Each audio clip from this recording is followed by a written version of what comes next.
রাত্রিবেলা ঘুমোতে যাওয়ার সময় যদি ছোট্ট দোয়াটির আমল আপনি করতে পারেন, আমি আপনাকে বলছি কোনো মানুষ কোনোদিন আপনার ক্ষতি করতে পারবে না। আপনার শত্রু আপনার কাছে নত হতে বাধ্য হবে যেই বান্দাটা এই ছোট্ট দোয়াটি রাত্রিবেলা ঘুমোতে যাওয়ার সময় মাত্র 7 বার সে পাঠ করতে পারবে।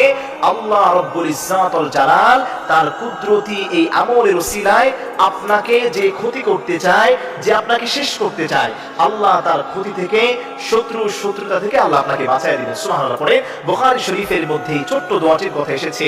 এই ছোট্ট দোয়াটি হলো আল্লাহুম্মা ইকফিনিহিম বিমা শিতা। আমি আবার রিপিট করছি, আপনি একটু খেয়াল করেন। আল্লাহুম্মা ইকফিনিহিম বিমা শিতা, আল্লাহুম্মা ইকফিনিহিম বিমা শিতা।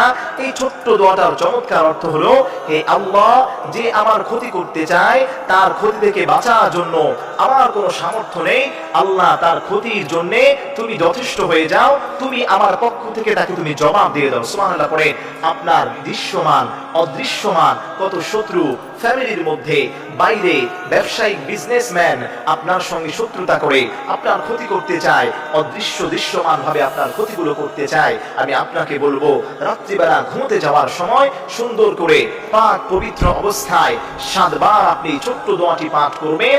আপনার শত্রু চিরতরে নির্মূল হয়ে যাবে। যে আপনার ক্ষতি করতে চায়, আল্লাহর কসম খেয়ে বলি, তার কোনো ক্ষতি আপনার চুল পরিমাণ ক্ষতি হবে না। আল্লাহ রাব্বুল আলামিন তার এই দোয়ার মাধ্যমে আপনাকে হেফাজত করবে। সুবহানাল্লাহ। পড়েন। তবে অবশ্যই ঘুমোতে যাওয়ার আগে 3 বার দুরূদ শরীফ পড়বেন। এরপরে হাতে গুনে গুনে 7 বার এই ছোট্ট দোয়াটি পড়বেন। আমি আবারও রিপিট করছি, আপনারা সবাই একটু মনোযোগ দিয়ে শোনেন। পর্যাপ্ত পরিমাণ মানুষের কাছে প্রচার করবেন, সবার কাছে এগুলো শেয়ার করে দিবেন।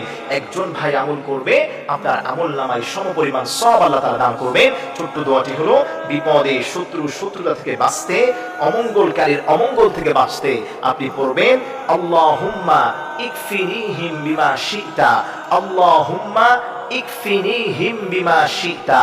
এই ছোট্ট দোয়াটি 7 বার পাঠ করে আপনি ঘুমোতে যাবেন। আসমানি জমিনি মানুষ শয়তান, জিন শয়তান, দৃশ্যমান অদৃশ্যমান সমস্ত ধরনের শত্রুতা থেকে আল্লাহ আপনাকে নিজ কুদরতি হাত দ্বারা হেফাজত করবেন।